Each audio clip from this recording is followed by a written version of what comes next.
হাজাৰ টকা খৰচ কৰি কৰা ফেচিয়েলৰ দৰে একেই উজ্জ্বলতা একেই গ্লোয়িং স্কিন আপোনালোকে ঘৰতে পাব পাৰিব এটকাও খৰচ নকৰাকৈ।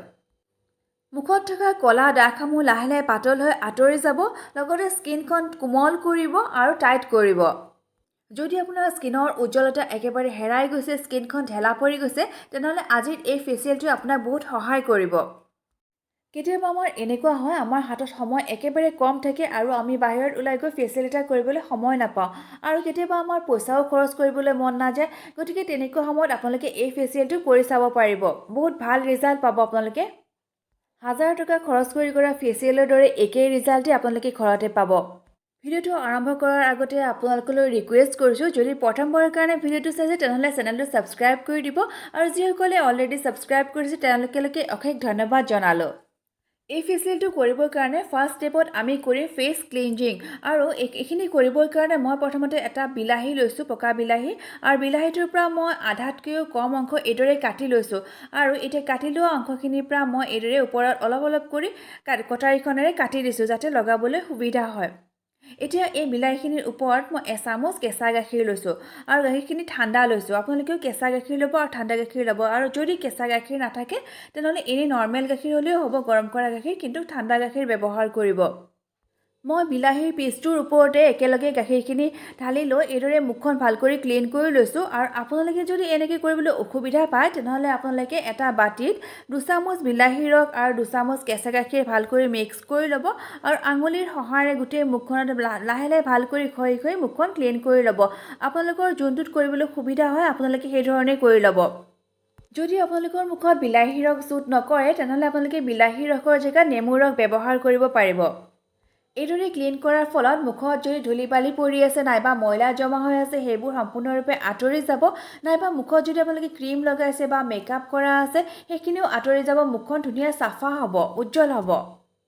বিলাহীয়ে আমাৰ মুখৰ পৰা দাগসমূহ পাতল কৰাত সহায় কৰে, লগতে মুখখন পৰিষ্কাৰ কৰে, বগা কৰে। গাখীৰেও আমাৰ মুখলৈ উজ্জ্বলতা আনে, মুখখন ছফ্ট কৰে। চকুৰ তলবোৰতো ভাল কৰি লগাই ল'ব। কেতিয়াবা আমাৰ চকুৰ তলবোৰ ক'লা পৰি থকা দেখা যায়, আৰু বিলাহী আমাৰ চকুৰ তলৰ সেই ক'লা ভাববোৰ আঁতৰ কৰাত সহায় কৰিব। এইদৰে বিলাহীৰ পিচটোৰ সহায়েৰে গোটেই মুখখনতে লাহে লাহে ভাল কৰি মাছাজ কৰিব। প্ৰায় 2 মিনিটমান সময় মাছাজ কৰিব। মোৰ এতিয়া মুখখন মাছাজ কৰা হৈ গৈছে, মোৰ বিলাহী টুকুৰাটো একেবাৰে শেষ হৈ গৈছে। এতিয়া মই এখন ৰুমাল লৈছোঁ, আৰু ৰুমালখন পানীত মই ভাল কৰি ভিজাই লৈছোঁ। ঠাণ্ডা পানী নৰ্মেল পানীটো লৈছোঁ মই, আৰু এইখনৰ সহায়েৰে গোটেই মুখখন মই ভাল কৰি লাহে লাহে মুচি ল'ম। মোৰ মুখখন ভাল কৰি ক্লিন কৰি লোৱা হৈ গৈছে, আৰু যিকোনো ধৰণৰ ফেচিয়েল নাইবা ফেচ পেক ব্যৱহাৰ কৰাৰ আগত মুখখন ভাল কৰি ক্লিন কৰি লোৱাটো বহুত দৰকাৰী হয়। যদি আগৰে পৰা আমাৰ মুখত বেলেগ ক্ৰীম নাইবা ধূলি বালি পৰি থাকে তাৰ ওপৰত ফেচিয়েলটো কৰি দিলে বেছি ভাল ৰিজাল্ট পোৱা নাযায়।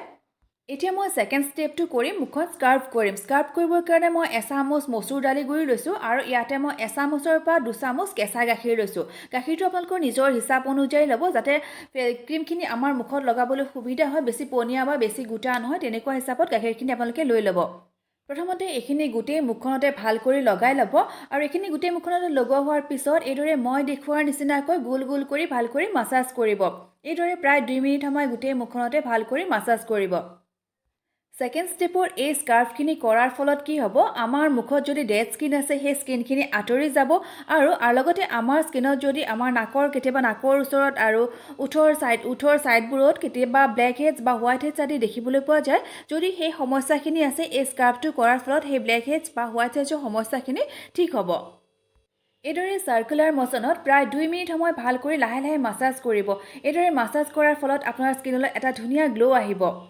যদি মুখত ব্লেক হেডছ আৰু হোৱাইট হেডছৰ সমস্যা আছে তেনেহ'লে যিবোৰ জেগাত ব্লেক হেডছ আৰু হোৱাইট হেডছ আছে সেই জেগাবোৰত অলপ বেছিকৈ লগাব আৰু লাহে লাহে ঘঁহি দিব। এইদৰে ঘঁহাৰ ফলত ব্লেক হেডছ আৰু হোৱাইট হেডছবোৰ আঁতৰি যাব। মই প্ৰায় 2 মিনিটমান সময় মুখখন ভাল কৰি লাহে লাহে মাছাজ কৰিলোঁ, আৰু মোৰ এতিয়া স্কাৰ্ফ কৰা হৈ গ'ল। আৰু এতিয়া মই আগৰ দৰেই এখন ৰুমাল ল'ম, আৰু ৰুমালখন পানীত ভাল কৰি ভিজাই গোটেই মুখখনতে লাহে লাহে মুচি দিম। পানীখিনি নৰ্মেল পানীয়ে ল'ব, বেছি ঠাণ্ডা পানী নাইবা গৰম পানী নল'ব। মই এইখিনি আপোনালোকক দেখাবৰ কাৰণে এইদৰে টাৱালেৰে মুচি দিছোঁ। যদি আপোনালোকে ইচ্ছা কৰে তেনেহ'লে ডাইৰেক্ট পানীৰ টেপত গৈ ধুই আহিব পাৰিব। মোৰ ফাৰ্ষ্ট ষ্টেপত ক্লিনজিং আৰু ছেকেণ্ড ষ্টেপত স্কাৰ্ভিং এই দুয়োটা কৰা হৈ গৈছে। এতিয়া মই থাৰ্ড ষ্টেপটো কৰিম, আৰু এটা ফেচ পেক বনাম। এই দুটা ষ্টেপ কৰাৰ পিছতে মুখলৈ এটা ধুনীয়া গ্ল' আহিছে, মুখখন দেখিবলৈ বহুত উজ্জ্বল দেখা হৈছে। এতিয়া মই থাৰ্ড ষ্টেপটো কৰিবৰ কাৰণে এটা ফেচ পেক বনাম আৰু ফেচ পেকটো বনাবৰ কাৰণে মই প্ৰথমতে এটা চাফা বাটি লৈছোঁ। বাটিটো মই আগৰ বাটিটোৱে ব্যৱহাৰ কৰিছোঁ, যিটো বাটিত মই স্কাৰ্ফ কৰিছিলোঁ। আৰু ইয়াতে মই এচামুচ চাউলৰ গুড়ি দিছোঁ আৰু 2 চামুচ কেঁচা গাখীৰ ব্যৱহাৰ কৰিছোঁ। গাখীৰটো আপোনালোকৰ অলপ কম বেছি পৰিমাণৰ হ'ব পাৰে আৰু বেছি পনীয়া নকৰিব। আৰু লগত মই অলপমান প্ৰায় এচামুচমান জোখৰ মৌ ব্যৱহাৰ কৰিছোঁ। গোটেইখিনি বস্তু ভালকৈ মিক্স কৰি ল'ব আৰু লাহে লাহে গোটেই মুখখনতে লগাই ল'ব।